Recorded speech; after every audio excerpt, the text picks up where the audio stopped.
سلیمان بن داؤد اللہ کا نبی تھا، مخلوق پہ حکمرانی کرتا۔ ایک دن سلیمان بن داؤد نے کہا تھا میرے اللہ میرا جی چاہتا ہے میں تیری ساری مخلوقات کو ایک وقت کا کھانا کھلاؤں، دعوت میں کروں گا، دسترخوان میں سجاؤں گا۔ آواز قدرت آئی سلمان وہ کر جو کر سکتا ہے۔ سلمان اگر راج جو میرا اتنا ہے، ہوائیں مجھ سے پوچھ کے چلتی ہیں، جنات میرے تابع ہیں، انسان میرے تابع ہیں، پرندوں کی بولیاں سمجھتا ہوں، چونٹی کا لہجہ بھی میں جان لیتا ہوں، تو پھر میرا بنتا ہے نا کہ میں تیری مخلوق کو ایک وقت کا کھانا کھلاؤں۔ جنات سے کہا انتظام شروع کرو، انتظام شروع ہو گیا۔ جنات پکانے والے، جنات دسترخوان لگانے والے۔ ہوا نے سلمان کی دعوت جہاں جہاں کوئی چیز سانس لیتی تھی اسے پہنچا دی کہ کل کا کھانا سلیمان بن داؤد کے دسترخوان پہ۔ تو جو شرط ہے مخلوقات کو دعوت مل گئی، جنات نے دسترخوان کا بندوبست کیا۔ انوار الغمات سے لے کے عربی فارسی کتابیں چاہو ممبر پہ ڈھیر کروں گا، معجزات کی کتابوں میں لکھا ایک مچھلی ہے جو دریا سے اپنا منہ نکال کے کہہ دیا سلیمان بن داؤد دسترخوان سجا یا نہیں سجا؟ سلیمان بن داؤد نے کہا جب سجے گا تو سب کو بلائیں گے۔ تھوڑا وقت پھر نہ گزرا یا پھر مچھلی نے دریا سے سر نکالا۔ سلیمان کھانے کو کتنی دیر ہے؟ سلیمان بن داؤد نے کہا ابھی بن رہا ہے۔ اس کا انتظام کر نہیں سکتا تھا تو دعوت کیوں دی تھی؟ بھوک سے تڑپ رہی ہوں، موت قریب نظر آ رہی ہے، جلدی کر میرے کھانے کا بندوبست کر، موت میری آنکھوں کے سامنے پھر رہی ہے۔ سلیمان بن داؤد نے جنات سے کہا پہلے اسے تو دو نا، یہ کھائے یہ جائے، مخلوقات کا انتظام بعد میں ہو جائے گا، ممبر کے غلاف میں میرا ہاتھ ہے۔ انہوں نے دریائے دجلہ کے کنارے سے مچھلی کو باہر نکالا، مچھلی آئی اور دسترخوان کو ایک ہی لمحے میں پورا دسترخوان کھانے کے بعد دیکھے گا سلیمان بن داؤد اور کچھ نہیں ہے، اور کچھ نہیں ہے۔ سلیمان بن داؤد نے کہا 18,000 عالمین کی پوری عالمی میں جہاں جہاں سانس بڑھتی تھی وہاں وہاں کا دسترخوان میں رزق تھا، ایک لمحے میں سارا کھا کے پھر پوچھ رہی ہے کوئی اور ہے؟ تیری سلیمان تیری عزت کی قسم ہے، جتنا تو نے یہ دیا ہے اتنا دن میں 3 بار مجھے علی دیتا ہے۔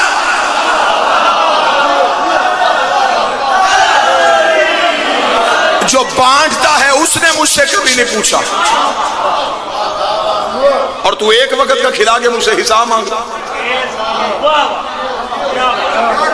چلے بات ایک اور آگے لے کے چلتے، کوفے کے ممبر پہ علی تھے، علی ممبر پہ تھے، علی ممبر پہ سامنے صحابہ، خطبہ دیتے دیتے علی نے منہ آسمان کی طرف کر کہا خدا تجھے جزائے خیر دے۔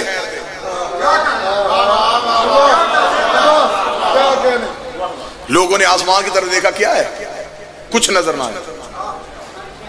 چند بندوں نے دل میں سوچا کہ پتہ نہیں علی نے کسے سلام کیا، اب سطر آنے لگی۔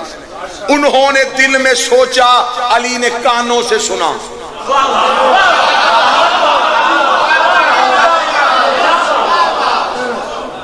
نیت کا لہجہ صرف علی سنتا۔ علی نے کہا کیا سوچ رہے ہو؟ انہوں نے کہا یا علی سوچ رہے تھے آپ نے کسے سلام کیا؟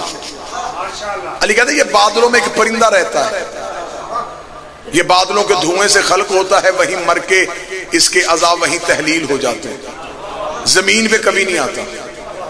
یہ یہاں سے گزرا تھا، اس نے مجھے سلام کیا تھا۔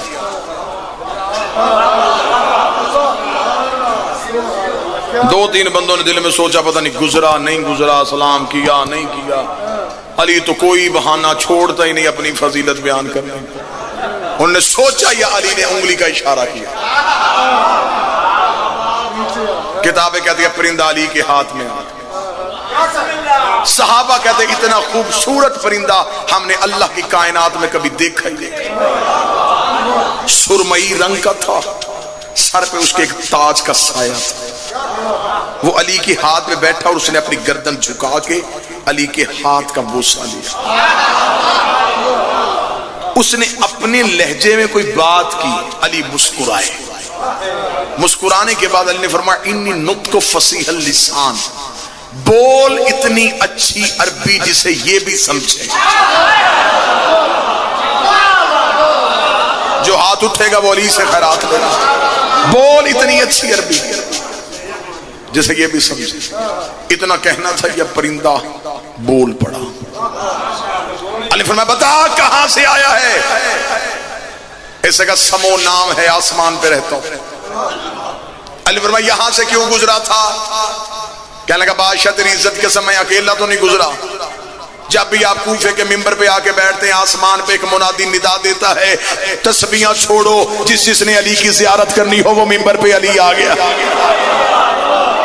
بادشاہ میں اسی جھنڈ میں ساتھ آ جاتا ہوں اور اسی جھنڈ میں آ کے آپ کی زیارت کر کے چلا جاتا ہوں. علی نے فرمایا اچھا تو زیارت کرنے کے لیے آیا تھا تو کیا کہہ کے کوفے کی وادی سے گزرا تھا؟ اس نے کہا مولا آپ کے چہرے کی زیارت کی اور میں نے کہا السلام علیکہ یا حجت اللہ, اے اللہ کی حجت تجھ میں میرا سلام ہو. نے فرمایا علیکہ السلام. یہ کہنے کے بعد پرندہ اڑا. یا صحابہ نے علی کے قدموں پہ ہاتھ رکھے.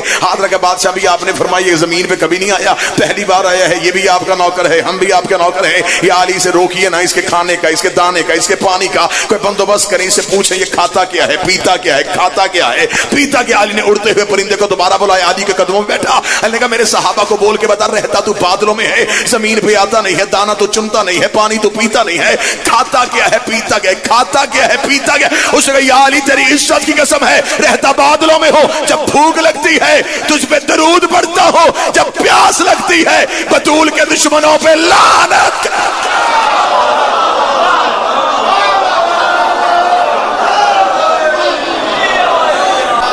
22 مکالمے ہیں جی کتابوں میں, 22 کے قریب مکالمے ہیں جو علی کے نوکروں کے درمیان ہوئے. جو قریب بیٹھو یہ احسان کرتے جانا. 22 مکالمے ایسے ہیں جو علی کے نوکروں کے فضا سے ہوئے. پتہ سلمان کو بھی تھا کہ فضا کیا ہے, خبر فضا کو بھی تھی کہ سلمان کیا ہے, لیکن اگر یہ آپس میں بات نہ کرتے تو فضائل ہم تک کیسے پہنچتے. ایک دن جناب سلمان نے آ کے کہا تھا ایک مکالمہ اور پڑھ دیتا ہوں اور جہاں تک تمہاری طبیعت چلتی رہی آپ بولتے رہے میں مکالمے بڑھاتا چلا جاؤں.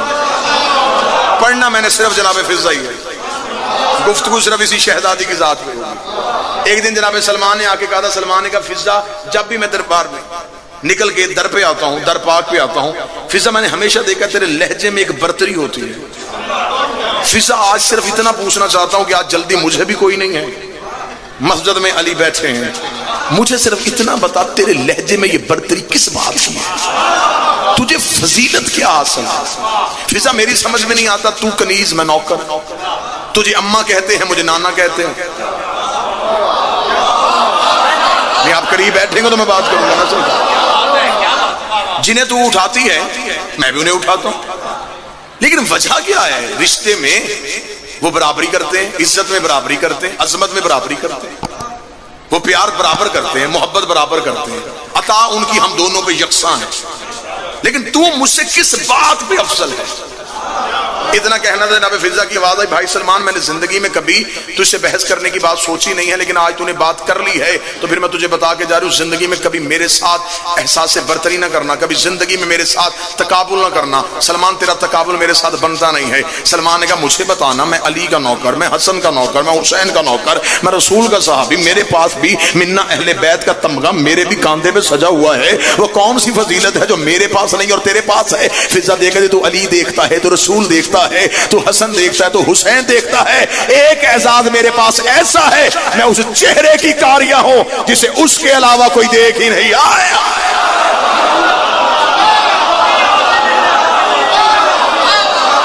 میں اس چہرے کی کاریاں,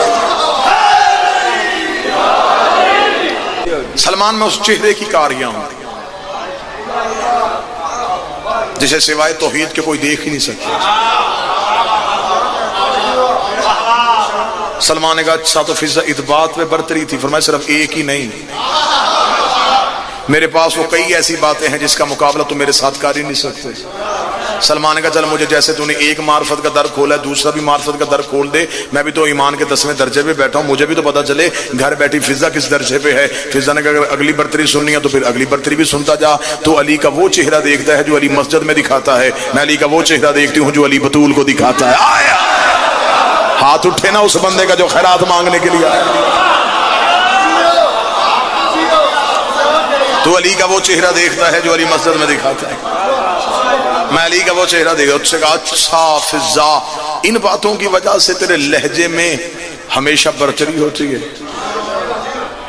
اچھا سلمان کہتا پھر آج میں بھی علی سے خیرات ایسے مانگوں گا کہ مجھے بھی کوئی ایسا درجہ دے جہاں میرا بھی عرفان اتنا بلند ہو جائے کہ میں بھی فضا سے موازنہ کروں، میں بھی فضا سے تقابل کروں. فضا دیکھ دی جتنے مرضی کوشش کر لے، زندگی جتنی دنیا میں جیسے گزارنی ہے سلمان علی سے بھیک مانگ کے گزار لے، لیکن اتنا یاد رکھ جنت میں تجھ سے پہلے جاؤں گی.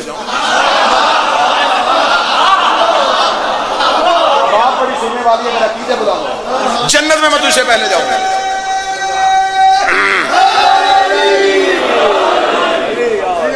باتیں میں نے شروع ایسی کی ہیں جو ان دہلیزوں بھی ہوتی ہیں، جو خانقاہوں کی باتیں ہیں، جو ادب سکھاتی ہیں، جو ہمیں جھکنا سکھاتی ہیں، جو مانگنے کا طریقہ بتاتی ہیں. سمندر تو جاری ہوتا ہے، کام پیاسے کا ہے وہ کیسے پیتا ہے. بحر کرم تو موجیں آج بھی مار رہا.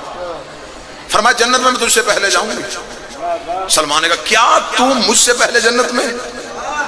چل ٹھیک ہے پھر آج میں بھی علی کے جا کے پاؤں پکڑ لیتا ہوں اور میں کہتا ہوں یا علی، فضا نے میرے ساتھ بحث کر دی اور فضا کہہ دیا کہ میں تجھ سے پہلے جاؤں گی.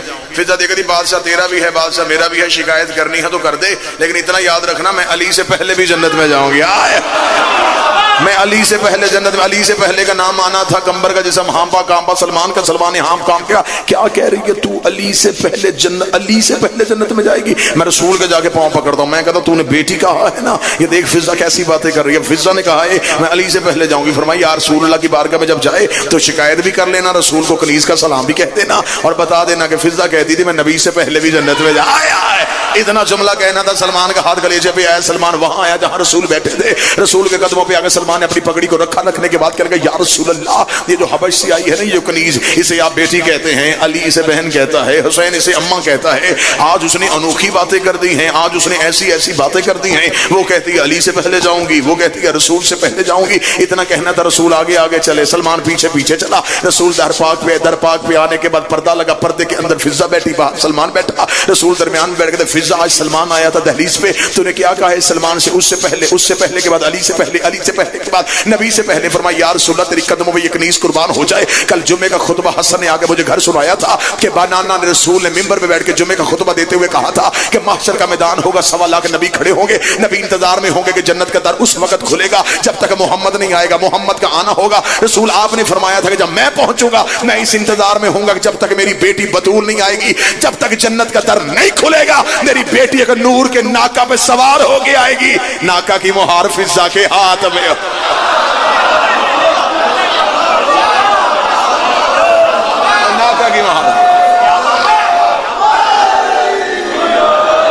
فضا کے اللہم صلی اللہ پوری ذمہ داری کے ساتھ منبر کی علمی اور خطیبانہ ذمہ داری کے ساتھ. قرآن کی آیت صحابہ کو تب پتہ چلتی تھی جب نبی بولتے تھے. فضا کو تب ہی پتہ چل جاتی تھی جب اترتی تھی.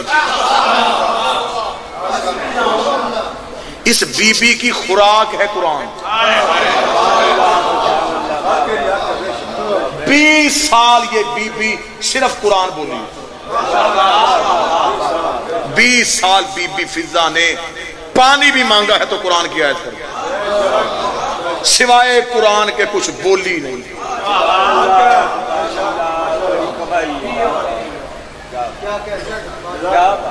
زمانہ پریشان ہے کہ علی کے فضائل اتنے پڑھ دیے جاتے ہیں. مجھے بادشاہ حسین کی عزت کی قسم ہے ابھی تک منبر سے کمبر اور فضا نہیں پڑھے گئے.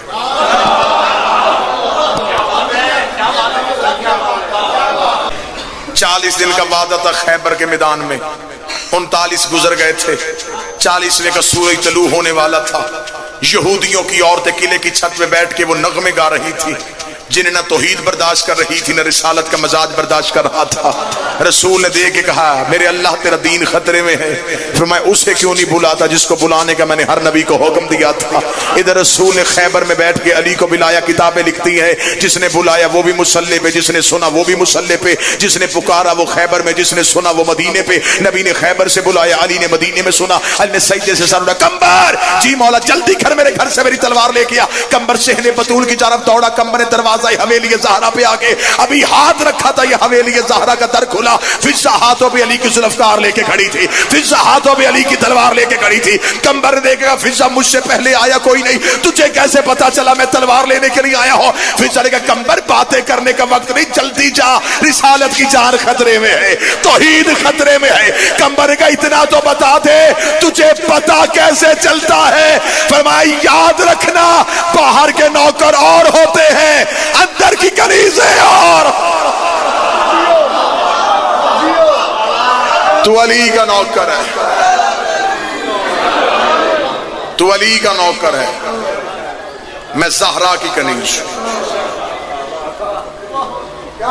تجھے علی پیار کرتا ہے، مجھے زہرا پیار کرتی ہے۔ تو علی ولی اللہ پڑھتا ہے، میں زہرا کی عصمت کی قائل، میں شہزادی کی جوتی کو چادر سے صاف کرتی۔ درود سارے حضرات مل کے بلاتا ہوں۔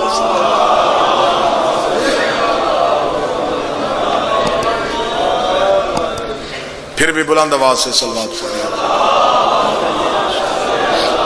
بسم اللہ، بسم اللہ، اجازت کا واجب الاحترام قابل صد احترام عزت مآب عالی جناب سید الذاکرین ذاکر با عمل نمازی اور ماتمی ذاکر سید مشتاق حسین شاہ صاحب تشریف لے آئے۔ آج کی مجلس میں میری حیثیت قطعاً یہ نہیں کہوں گا بانی کی تھی، بانی تو وہ ہے جو پردے میں بیٹھا ہوا ہے، میری حیثیت ایک خادم کی تھی، ایک نوکر کی حیثیت تھی۔ اسی دہلیز کو چاٹ چاٹ کے یہ زبان منبر پہ بولنا سیکھی ہے، اسی دہلیز کی خیرات تھی، یہیں سے اور خیرات طلب کرنے کے لیے شام قریب ہے، آج اس کا جنازہ اٹھنا ہے جو صرف رویا ہے۔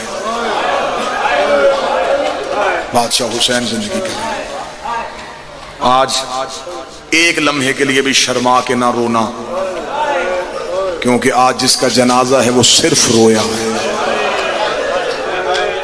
شہادت حرف آخر کے اعتبار سے پڑھی جائے گی، لیکن سید الساجدین کی زندگی کے مصائب صرف شہادت تک نہیں، شام غریباں سے لے کے 25 محرم 95 ہجری تک جو روز قتل ہوا اسے سجاد کہتے ہیں، جو ہر روز قتل ہوا اسے سجاد کہتے ہیں۔ آخری شہادت وہ پڑھے گا جو آخر میں پڑھے گا۔ درد کے قرآن کی ایک آیت میں پڑھوں،